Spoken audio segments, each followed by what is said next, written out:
On this week's episode of 90 Degrees, we talk to an OG in the sports betting media space, and he goes on an epic rant about the state of the industry. That and more on today's episode of 90 Degrees. Welcome to the 90 Degrees podcast, where we take an inside look into the sports betting industry. I'm your host, G-Stack George, and I'm excited because today I got a guest that I've been watching for a very long time, right when I was in my formidable early teens, early 20s, a guy who used to give betting picks, and I was betting them illegally with any bookie I can find. Gabe Morency, host at Sportsgrid, legend in the sports betting media space. Gabe, thanks for doing this. Hey, glad to be here. Let's do this. And I got to tell you, I'm lucky that I haven't been sued like in the Me Too movement by people that got into sports betting because of me. And I've literally had thousands of people come up to me. I started betting on sports because I watched you on the Score Television Network and I would follow all your picks. And I was thinking, man, this is why this guy's eating in a Burger King right now at 2 a.m. And I was just thinking of all the people that I sent down this path of this life that we live. But we've been doing it a long time, and it's good to be here. Let's go. Let's rock and roll. You corrupted many impressionable youth in Toronto. I have a buddy in a group chat, and Gabe, I swear to God, for the last year, and I got to give him credit. He watches everything I do, he shows such love, and he always says to me, when you going to get Gabe on? When are you going to get Gabe on? So Damien, I got your buddy on. The guy, he tells me, Gabe, he tells me how you're doing in circa millions, how you won a quarterly prize. This guy loves you. I appreciate that. What's up, Dame? I want to ask you, you've been doing this a long time. You're an OG. What was your first introduction to sports betting? I was always a sports fan. I grew up in half my family was really into sports, and the other half of my family was really into music. So it sort of created who I was. But I started betting on sports in 1981. So I guess I was in like grade 6 type of deal. So it was like the year before high school. I was like 11 years old, and I was sitting in class, and it's one of those things you don't forget. I was sitting in class, and somebody I wasn't like good friends with or anything like that, but he handed me like this card, and he goes, "Yo, dude," he goes, "I know you're a big sports fan." And he goes, my brother has these cards. I think you would like this. And I'm like, "What's this?" And he shows it to me. And it was the old school parlay cards. So it was basically like a piece of cardboard, and it had all the games listed with the point spreads. And you had to pick 3 games, though. You had to go 3-0 to win. And it was 5-1, the old school. Yeah, it's $5. And if you're right, you get $25. And if you bet 10, you get 50. And so I was 11 years old. And I said, so if I give you $5 and I win 3 games, I'm going to get $25 back on Monday when I come back to school. And he said, yeah. And I said, oh, that's great. So I took it, and the rest is history. And I was corrupted at a young age too, because it's one of these things that it's a long time ago. Like, this is literally like 40, it'd be over 40 years ago. I literally remember I used to go, I don't want to get too personal when, where I lived and this and that and stuff, but I wasn't, I used to go to my grandparents. My grandfather played hockey, was a referee and stuff. And so he was sort of like my sports buddy. So I used to go to my grandparents every Sunday to watch the NFL games. And I remember, man, I was like 11 years old, and my grandmother, I was spoiled. My grandmother would like cook all this food and all this. And she said, "You're just not the same today. What's wrong?" And you know what was wrong? The kid didn't show up on the Friday that day. I didn't have a parlay card. And I learned as like 11, 12-year-old, the NFL is just not the same when you don't have money on it. And like the next week I told him, "You got to tell me when you're not coming to school. Huh? You got to." And then I just went right to it. "Where do I get these cards? Introduce me to your brother." Even as a kid, I was like, "Who's your brother anyways? Introduce me." Because I don't want to get caught off guard ever again like that. And basically every Sunday since 1981, after that day that I got screwed over and didn't get any bets in, I had bet on the NFL every Sunday. And true story, I even remember like the old rotary phone. I remember standing in my grandmother's kitchen, like calling this dude over and over and over. Like, and there would be like no answer. And I was thinking, man, this just, it's not the same without any money on it. And it is true. There is a moment like when even if you're a diehard sports fan, the first time you put money on it, it changes the way you watch sports for the rest of your life. Before you got into sports media, like you alluded to it, you were in the music scene, you played hockey. What was your life before you decided to work in sports media? Pretty crazy, to be honest. I lived a pretty crazy life. Um, I was, it's interesting. I grew up like in a torn sort of torn family. So my parents got divorced early, and they were from like two completely different worlds. My father was like a rock band manager, sort of musician, hustler type of dude. He toured with Jimi Hendrix and the Young Ones and like Eric Clapton and the Yardbirds and all that in the 60s. So he was like a musician, rock type guy. And my mother was like a hippie, right? So they met, went to Woodstock and all that type of stuff. And I even went to Woodstock with my mother in 1994. It came full circle. But my grandfather was like a straight laced dude. He played for Team Canada in the Olympics. He played for the Montreal Canadiens, the Montreal Royals. He was a linesman in the National Hockey League. And my uncle played with Wayne Gretzky and the Oilers. So I had a lot of like hockey. I grew up in a hockey family. I lived sort of hockey, and then I'd go back into the city and live a crazy life and get into trouble. And so I was always into sports, and I did play hockey. I wasn't going to make it to the National Hockey League. I did get invited to the Drummondville Voltigeurs camp, so I was like junior level type of deal. But I was from Montreal, so being from Montreal is like playing like high school football in Florida or something, bro. You know what I'm saying? There's different levels to this stuff. And yeah, I was good. Like we won our leagues and we, it was closer. I went to the city finals. We made it to the Final Four. But I'm talking about like playing against like Marty Brodeur and Roberto Luongo. And, like every goalie in that era is all from Montreal and Quebec. So I sort of caught on. I was like, man, I'm not as good as Martin Brodeur is. Like I'm seeing these dudes. I'm like, seeing some of these kids. I'm like, man, that kid from St. Leonard, that Luongo guy. Oh my God, he's good. So it's all these kids are really, really good. And as I stated, I was living in the suburbs. And when I moved back into the city, I didn't live in a good neighborhood.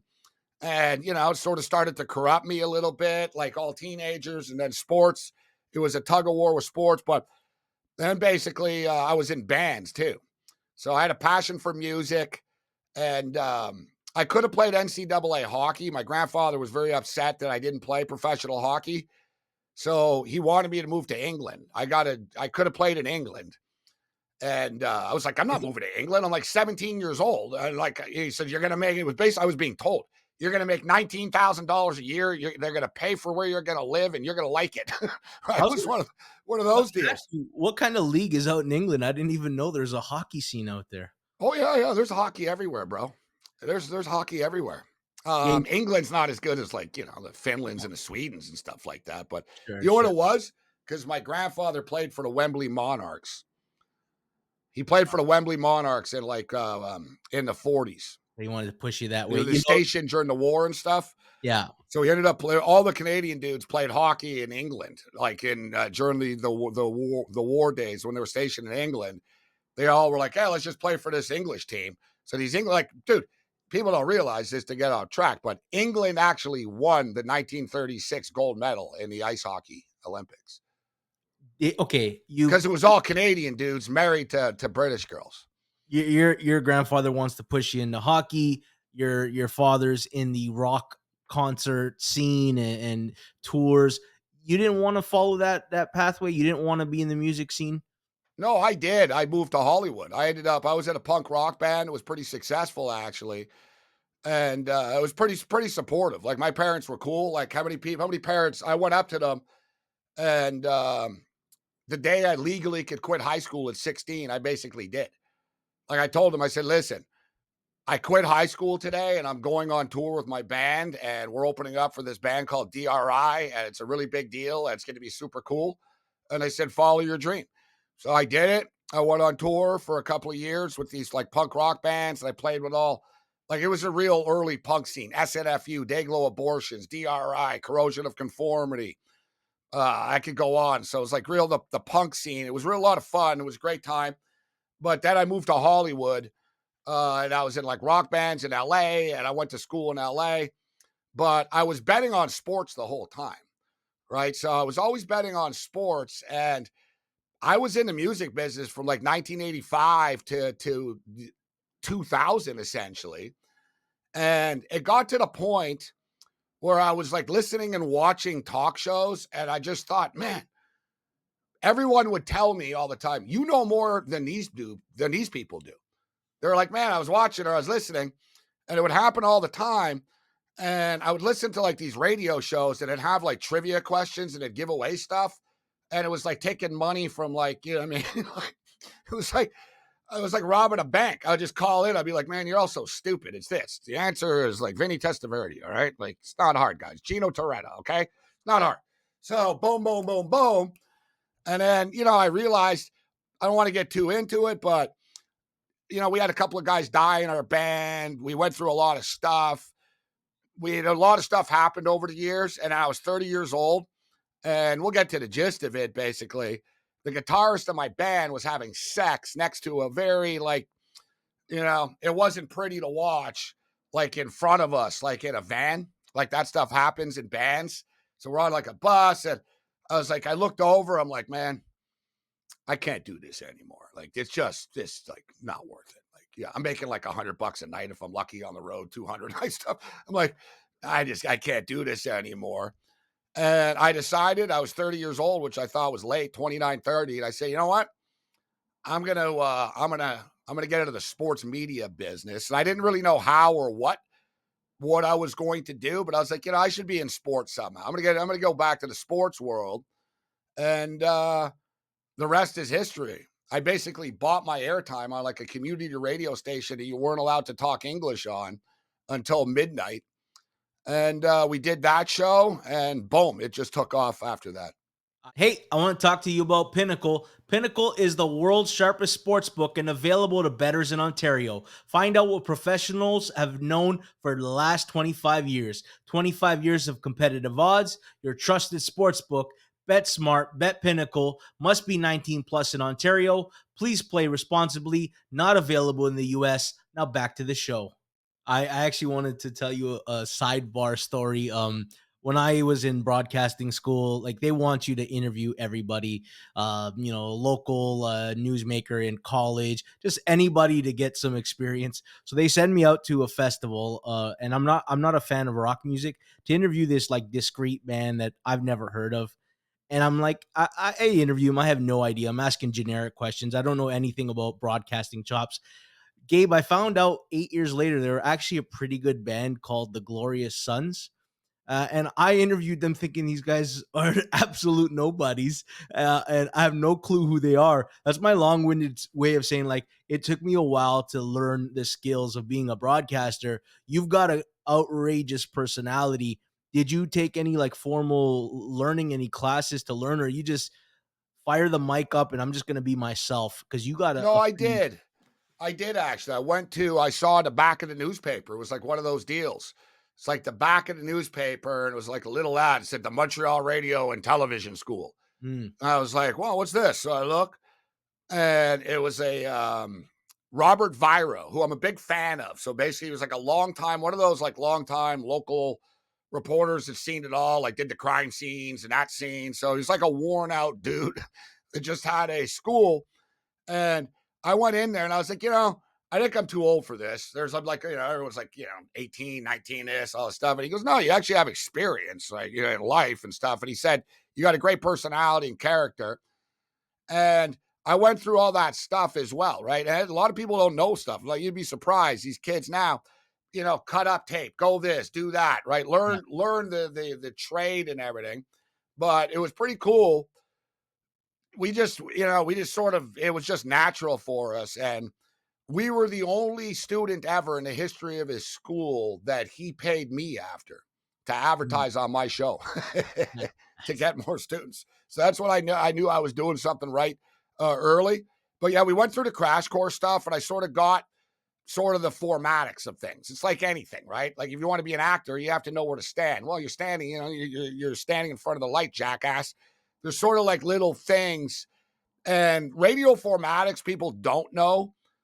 To be honest, people really don't know what they're doing. There's just sort of, yeah, it's a Wild West type of deal right now. But yeah, I went through that old school with the old school radio host and TV guys that were really angry at the world. And it did help me, without a doubt. All right, let's talk about first time I discover you is with the Score. And for those people that don't know, like the Score was early 2000s. It honestly was revolutionary. When you think about where sports betting media is now, you guys were there 20 years ago. Tickers everywhere, live lines, what should you bet, fire off some action. How do you get into the Score? How does that come about?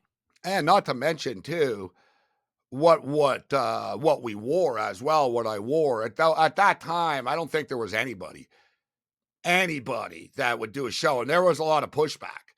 There was like, you know what I mean?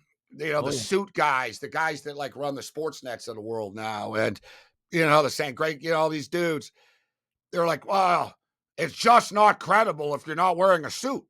You can't just be wearing a jersey because you just look like a sports fan.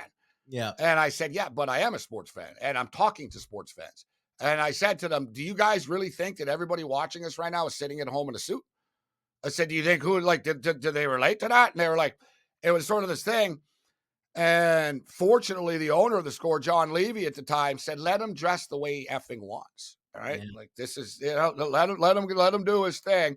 But, shout out to Richard Garner for Hardcore Sports Radio to creation and John Levy to Score, who ended up like cashing in large, obviously, after when it was all said and done to have that. And if you think about it, like the Score was the only network, like we had point spreads up on the screen, Yeah, it was right? wild. The scrolling ticker, because at that time in Canadian sports media, there was TSN and there was Sportsnet, and they were very corporate style, traditional ESPN Yeah, model. now those networks wouldn't exist unless they kissed ass to all these sports books. And the same jackasses, I'll just cut to the chase. The same clowns, I see you clowns, the same clowns that used to be, oh, Morency, oh, he's just a gambling guy. Oh, the point spread, or this. Now all you weasels, can I swear on this show? Yeah, go for it. All you fucking weasels now are pipping, and here's the FanDuel line of the night. And you couldn't pick a fucking point spread like you could pick your fucking nose. Yet now you're all out here sports gambling. And, oh, do you think he's going to have over under 8.5 yards? It's funny because a couple of years ago, you wouldn't be caught dead talking about that. Let's just be real. See Hockey Night in Canada now cutting in. Hey, Cabby, what do you got now for the Yeah, I'm sure Ron McLean's really happy he has to do that. So I find it funny that they went from looking down at everybody in the gaming world to now having to kiss the fucking gaming world's ass for your fucking jobs. That's it. I wanted to get that off my chest. The NFL did too. The NFL were on a pedestal and on their high and mighty horse 8 years ago about how betting can corrupt the sport, and now they're like Super Bowl's in Vegas this year. wrapping their arms around it. I want to talk about some guys you work with. First of all, you had a producer, Rob Pizzola, who is the man in charge at the Hammer Betting Network, which this podcast is a part of. I've interviewed Cam Stewart before, one of your riding mates. Did you know these guys before? Because I swear your chemistry was unreal on air. No, I never met. I met Cam on the air, actually. We were from different cities. We were brought in to the Score television network. And yeah, after a couple of years, you start to get that chemistry. I don't look back too much on shows and watch like where it was and whatnot. I don't really live in the past too much with this stuff, but me and Cam do have a great chemistry because he's real. And, that's sort of what we set the theme was. If you look at the most popular shows now or the most popular networks, like let's start off with my boy, Pat McAfee. It's authentic, right? He's not dressed up. It's a bunch of dudes talking about sports, right? There's a lot of people watching, but it's authentic. You look at Barstool, same thing, right? They're being themselves for better or worse, right? You know what I'm saying? It's not everybody's thing, but it's real.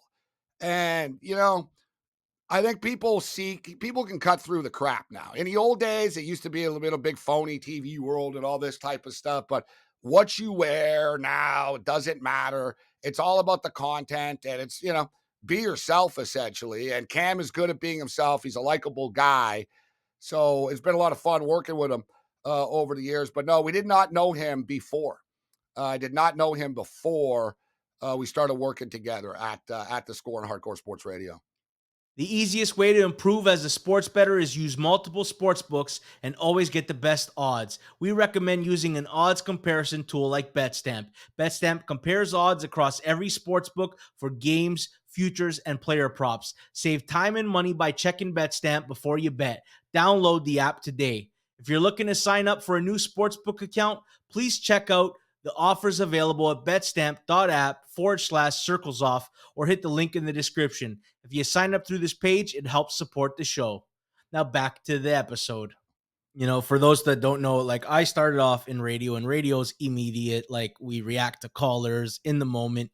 I also visited some TV sets at times. I went to some, this was while I was part of broadcasting school. I went to like some sort of like cooking show, but also Strombo show. And you know what they do to coach up the audience? Like they record you 5 or 6 different applauses before the show even starts, and they like cut it all in and mashed it all in. With Strombo show, I remember it was right around December, and he was recording for 3 weeks worth of stuff because they take some time off for the holidays. So they were switching people's chairs. They'd give us different hats to wear. They threw Christmas hats on us, New Year's hats. I'm like, I realized how much of TV is a show as opposed to like podcast, and a lot of the other content is just immediate. We're in the moment. We're not putting on this great big production. You've seen every iteration of like sports betting media now. You've been around for a long time. Do you like where the state of sports betting media is right now?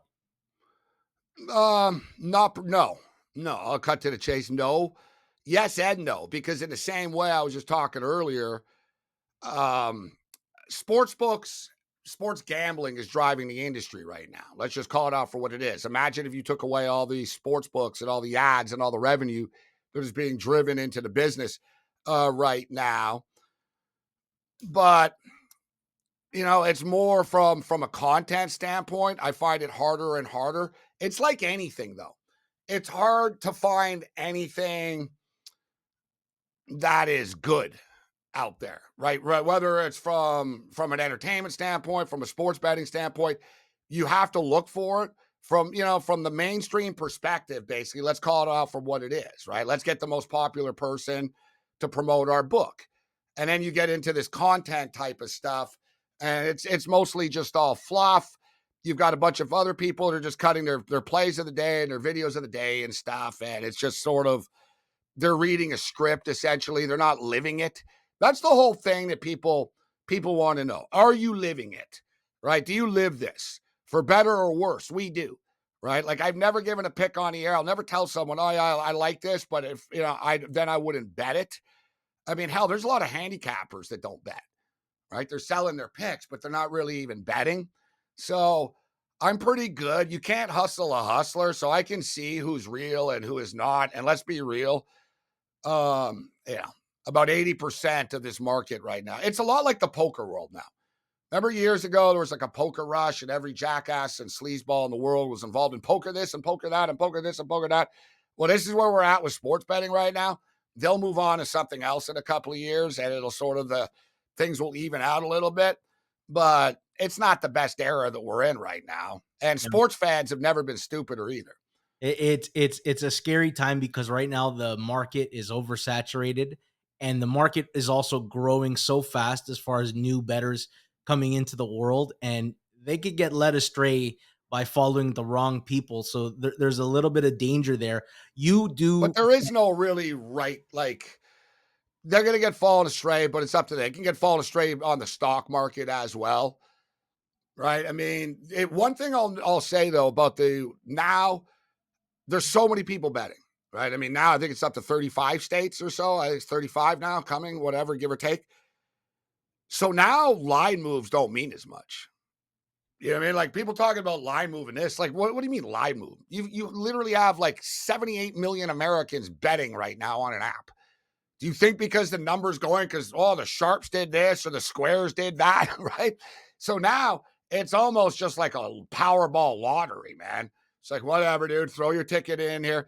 I think that the real bettors are betting early now before the public sort of bastardizes this market because there's just so much money being thrown into the pot right now that a sharp guy's bet can get not noticed. Yeah, I mean, it depends on the market, right? Like if it's NFL and it's big enough, but like let's give an example. The NFL draft, which isn't a very liquid market.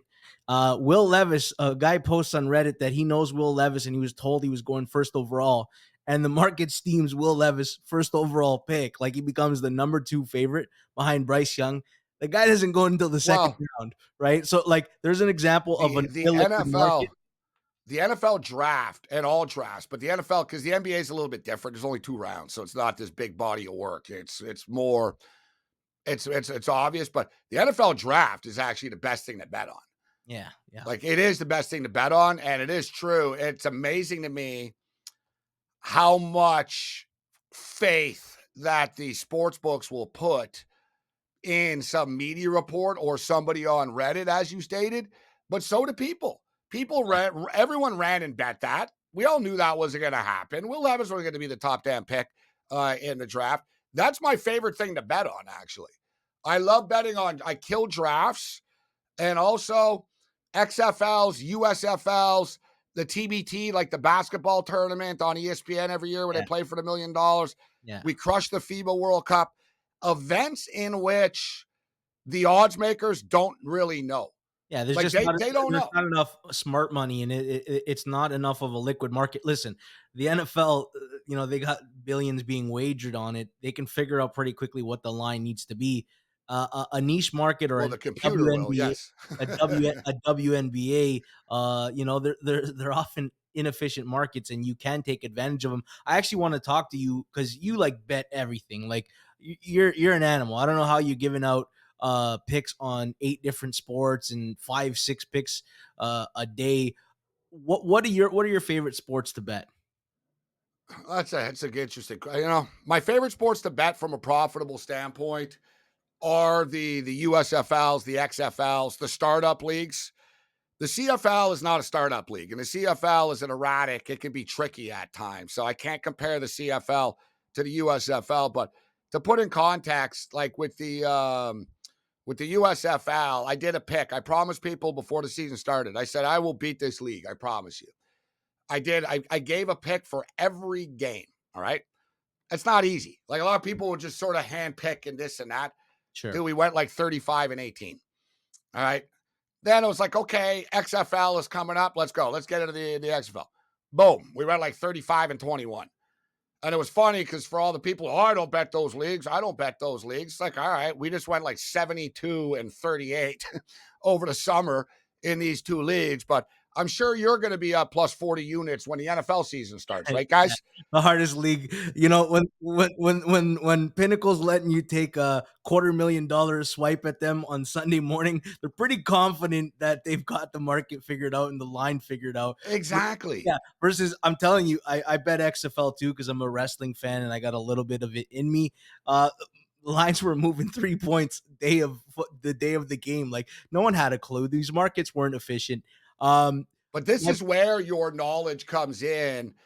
If you are, because, I bet, and you can argue, I bet too many sports, yeah, right? Because you're never going to be on top of everything all the time. But I'm pretty good at admitting, like a good example is I used to be really, really good at UFC, all right, and MMA. And one of the reasons why is I hosted a weekly MMA show on the Fight Network for years. I also hung out with fighters. I also had managers telling me information about their fighters. I mm, also knew when somebody was high on coke, when somebody needed coke, when somebody lost their girlfriend, when somebody did this and somebody did that. I knew everything about everything. I don't now. I don't now. So I'll fully admit, people ask me, Morency, what do you think about this? And I fully tell them, listen, dude, I don't know. I'm not in tune. Now I'm like everybody else. I have no idea if this guy's happy, sad. I don't know how his camp really went. I don't know if he's got a torn tendon in his knee and nobody knows about it. And I used to know that stuff. so now you're finding out a week after the fight, like everybody else. You're Well, learning. no, now Oh, I know though. I don't go crazy. I'll recreationally bet it, right? So yeah. I'm not going to go crazy with it. NFL football, I do very well with, right? It's one of those leagues that I'm generally in a 60% zone. As you stated last year, we started the season 14-1. We were part of a team that won, finished in second place in the quarterly contest. How much did you win for that quarterly contest? And was it the Circa Million quarterly No, contest? it was The it was the Super Superbook one, so it wasn't as much. It was, it's like 23,000, I think. And 22, 23,000. what contest do you play? Do you play just Superbook, or you do Circa Million, Circa Survivor? Because I know you like the contest. I think you flew out to Vegas to sign up before the season started, right? Yeah, you know what? We're playing with their money. So the year that the Broncos and the Panthers played in the Super Bowl that year, I think it was 2017, we finished in eighth place. So as part of a group, we finished in eighth place in the Super Contest. And we won like 57,000, 56,000 or so. And so we've been playing with their money since. And then last year we hit them again for the quarterly prize. So I'm almost obligated now, right? I'm like, well, it's their money. I'm going to go back every year and I'm just going to give them $1,000 back and I'm going to try to come back and get more money. Except this year, I have full disclosure. I was like a Vegas tourist or something. I got caught. Number one, there was a freaking flood and a monsoon when the weekend that I went to Vegas, of course, right? It's of course. So I got caught in it a couple of times, like twice, like literally, like dum walking down the street, just this flash flood, like boom. I'm like, oh, this is just great, like shoes, everything. So I was at the circuit, I was on Fremont, and I kept telling myself, yeah, I'm gonna go over to the Superbook and enter that contest when it stops, like the monsoon stops. When the monsoon stops, and then finally, I was about 22 drinks deep and I said, all right, I'll just go over to the circuit because I was on Fremont. I'll enter. I'll figure that out. So I'm only in the circuit. I got off to a horrible start in week one, but doesn't matter. It's a long season. It's like a real team. You can lose week one. We all rage about it after the game, but it's only one day. Absolutely. You don't mind? I want to do some rapid fire with you. Want to get some quick thoughts. What is your all-time favorite sports moment as a fan? Favorite sports moment as a fan? Yeah, not as a Toronto better. Toronto Raptors is like ingrained. I'd say the Toronto Raptors winning the championship and the Dodgers and the Oral Hershiser Kirk Gibson beating the A's World Series. What's your all-time most painful sports moment as a fan? Being in the building and hosting the Expos post-game show and knowing it was the last ever. It wasn't the end of the season. It wasn't like, oh, like I can't believe we lost in the playoffs. It was the team is leaving and it's over. Yeah. And I've lost loved ones, and I'm going to put the Expos on that list. It was terrible. One of those things you'll never forget. And that was definitely the worst sports moment of my life. Hosting the Expos post-game show, and as I do it, watching them literally tear down, like boom, down came the fences. And it was just like, it was over and it was over. Is it hurting your heart while you're trying to broadcast, right? Yeah. Yeah. Well, we knew it was coming, right? But when it actually happened, I always thought they were going to go back. And look, I'm happy to wear, I'm wearing an Expo jersey right now, actually. A couple of years ago, it looked like potentially that whole Tampa thing would happen and stuff. But I'll tell you right now, and as a betting man, I promise you, there will be an NBA team in Montreal before anything else. And there will be an NBA team relatively soon. They have their next wave is coming up of Vegas. It'll probably be Vegas and Seattle. Seattle will be back. But Silver's already met with Montreal like a bunch of times. So you heard it here. I'm telling you, NBA to Montreal in a couple of years. You got to convince that billionaire in Toronto who wanted to buy the Commanders for a lot less money. You can buy an NBA and probably MLB team instead of the $6 billion you would have had to dish out for the Commanders. What is your all-time favorite sports moment as a bettor? My favorite sports moment as a bettor. Those contests have been fun, but honestly, ironically enough, when I was like 20 years old or so, no, I was a little, whatever, 22, I got in way over my head with some serious people. And I had a $20,000 credit limit. and I was down 13,000. And I used to kick the tires and here's this and that. And I got the call, like it was like good cop, bad cop. I got the call from like the good cop who told me, he said, listen, we all know, your situation here, but we need it. And there's like no exceptions.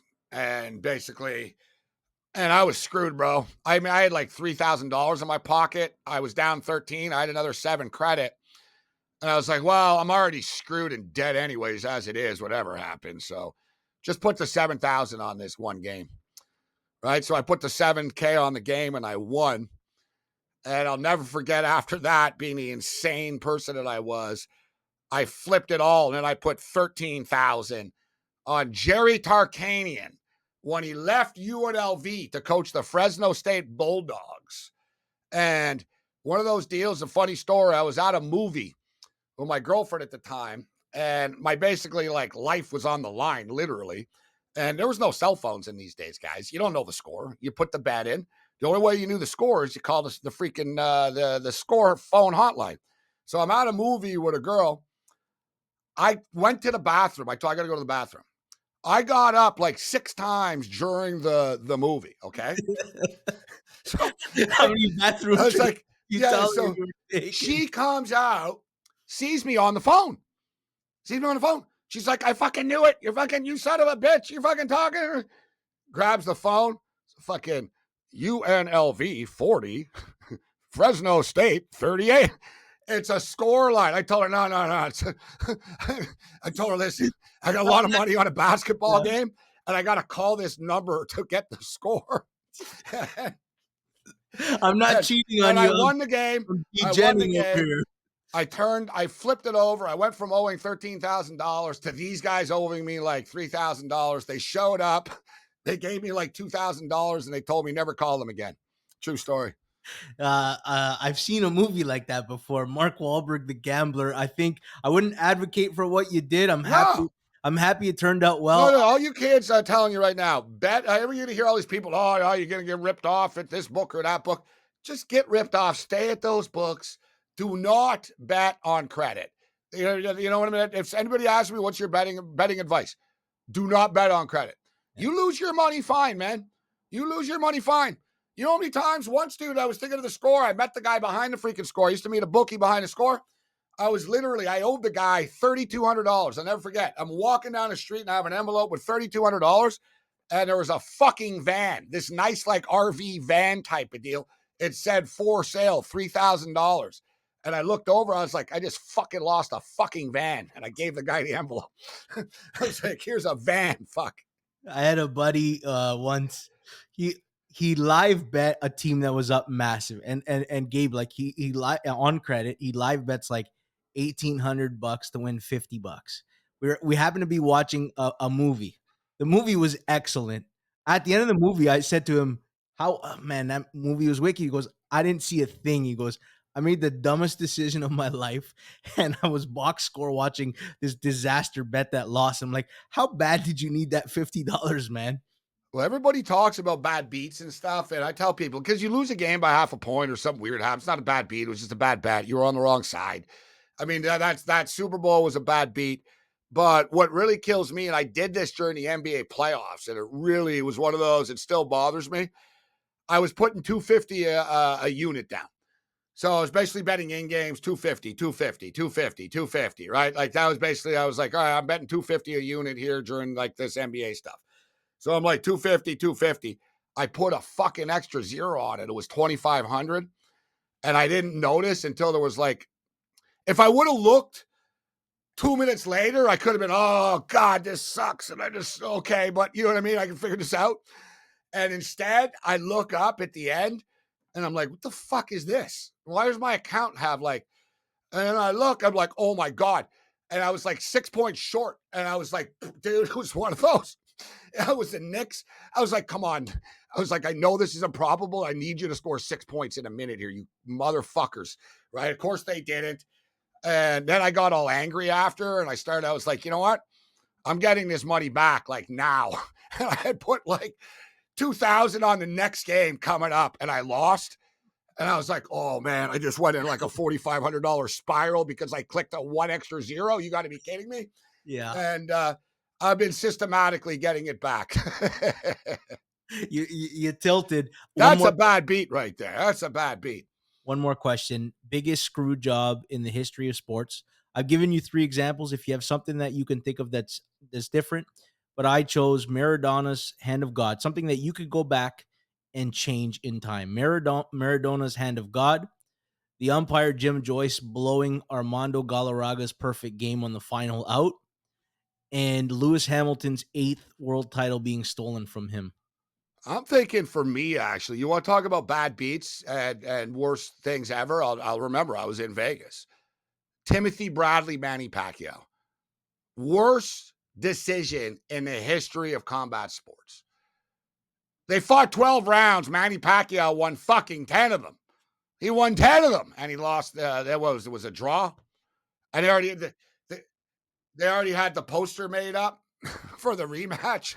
That might have been, I think to me, that was the biggest con screw job in the history of sport. Gabe, I'm going to fire off 5 teams to you. This is the last thing we're going to do today. You just tell me in the NFL, is this team a contender or a pretender, okay? LA Chargers. Pretenders. Jacksonville Jaguars. Pretenders. Cleveland Browns.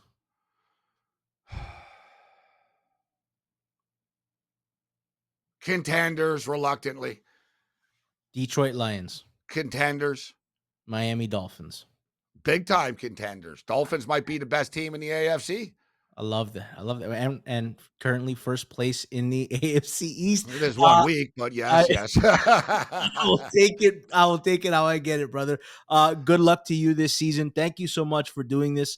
I truly appreciate it. I grew up watching you in my formative days as a sports bettor, and I really appreciate you taking the time. Hey, well, you've had some great guests. You're doing a great job. Thanks for having me. I look forward to doing it again. Thanks for the time, bro. That's it for me. Another edition of 90 Degrees is in the books. I want to thank my guest, Gabe Morency, host at Sportsgrid, legend in the sports betting media space, the sponsors of this podcast, Pinnacle and BetStamp, and my producer, Jason Cooper.